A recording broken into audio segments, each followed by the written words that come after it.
Professor Richard Wynne-Jones, Cardiff University. I've only known Richard for about 2 or 3 years. We have, as part of this Future of the UK, we have various meetings throughout the country. So, you know, if it had been a different result, I might have introduced you as our international visitor.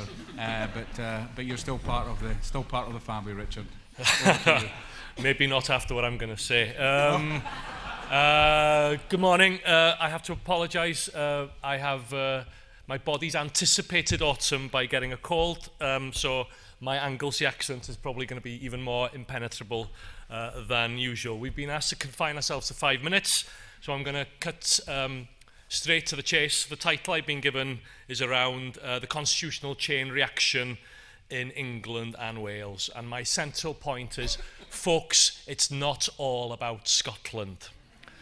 This is first and foremost an analytical point.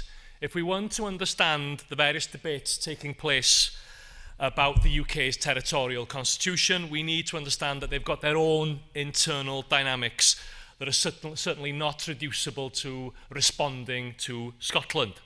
So to understand the impact of the independence referendum and those debates in England and Wales, we need to understand something about the different dynamics already unfolding in both nations. Now that might sound like a simple, even a simplistic point, but I do think it's fundamental. And it's also a point that I think that many here in Scotland, and particularly, ironically, on the side that won the referendum, seem to fail to grasp. So since the referendum, there's been quite a lot of criticism of David Cameron for responding to the referendum results by raising the spectre of English votes for English laws. We went to bed with Scotland and woke up with England and that kind of thing. And this has been interpreted by many, in particular, I think, in the Labour and Liberal Democrat parties, in very cynical terms, as what observers of Irish politics would call a stroke. I don't know if you're familiar with the language of Irish politics.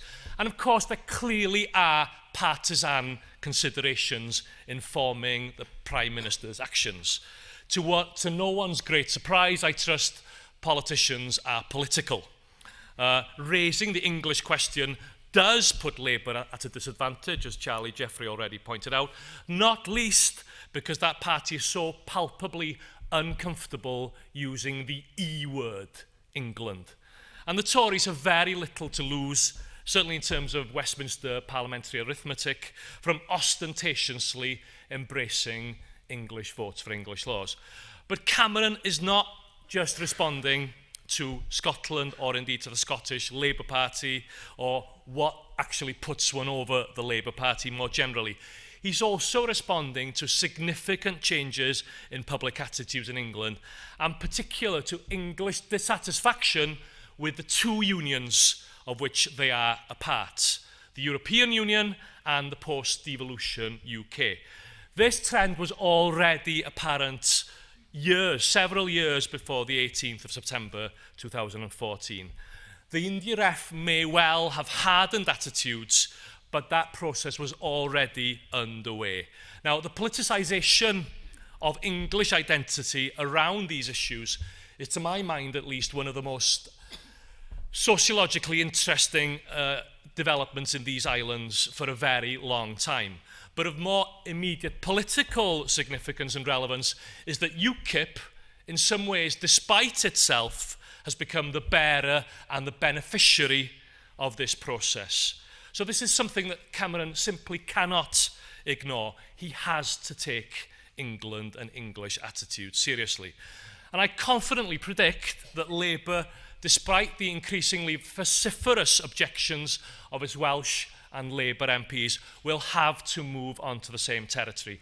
Not least because its preferred alternative, English regionalism, suffers from the twin problems of A, actually enjoying almost no public support in England, and B, not actually dealing with the anomalies of asymmetric devolution. No one is seriously talking about legislative devolution for England's regions, or city regions, or county regions, or whatever the terminology du jour is. And if you don't do that, the central anomalies remain. Obvious stalling tactics, like Labour's very belated embrace of the idea of a constitutional convention, are also unlikely to be enough to hold the line. Carwyn Jones, the Welsh First Minister, has been talking about this for 2 years. He's been ignored. Coming out in favour of this a few hours after Labour, after the Conservatives spring English votes for English laws on people is just not credible.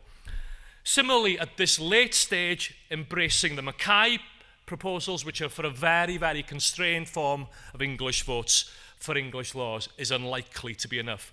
Underlining, yet again, that Labour's failure to embrace these most Labour-friendly of proposals at a time that might have made a difference, was a spectacular own goal. And it's interesting to reflect on the fact that it was Scottish and Welsh MPs in the Labour and the Liberal Democrat parties who played the leading role in scuppering Mackay.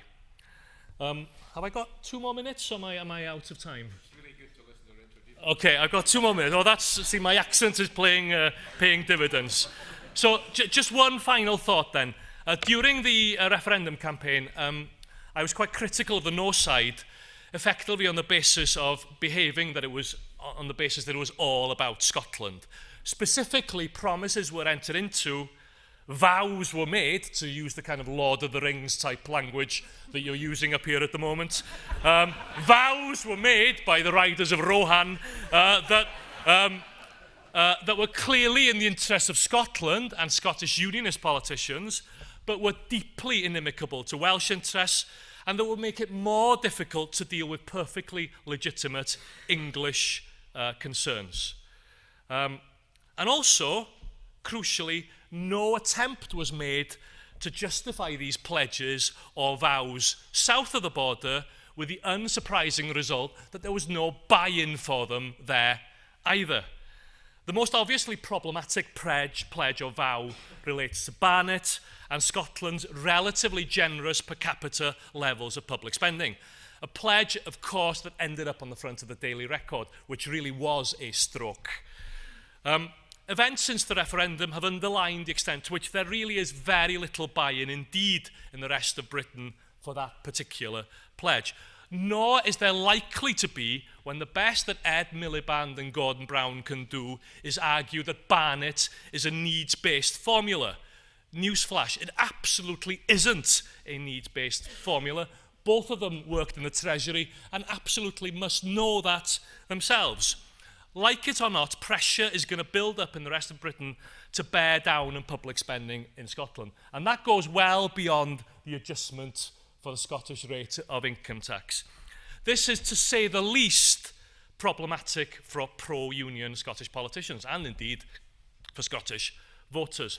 How to square the circle of the implied pledge to Scots that you can keep your relatively generous levels of public spending with a lack of support for such a pledge in the rest of the UK?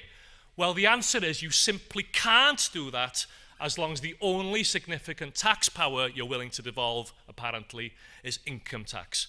Which is why I suspect that in the long term, it's in the long-term self-interest of pro-union politicians in Scotland and elsewhere to embrace something which looks like full fiscal autonomy for Scotland. But that would involve joined-up constitutional thinking that has been notable only by its absence. So I suspect that on public spending, the no side is going to end up hoist on its own petard. Thank you very much.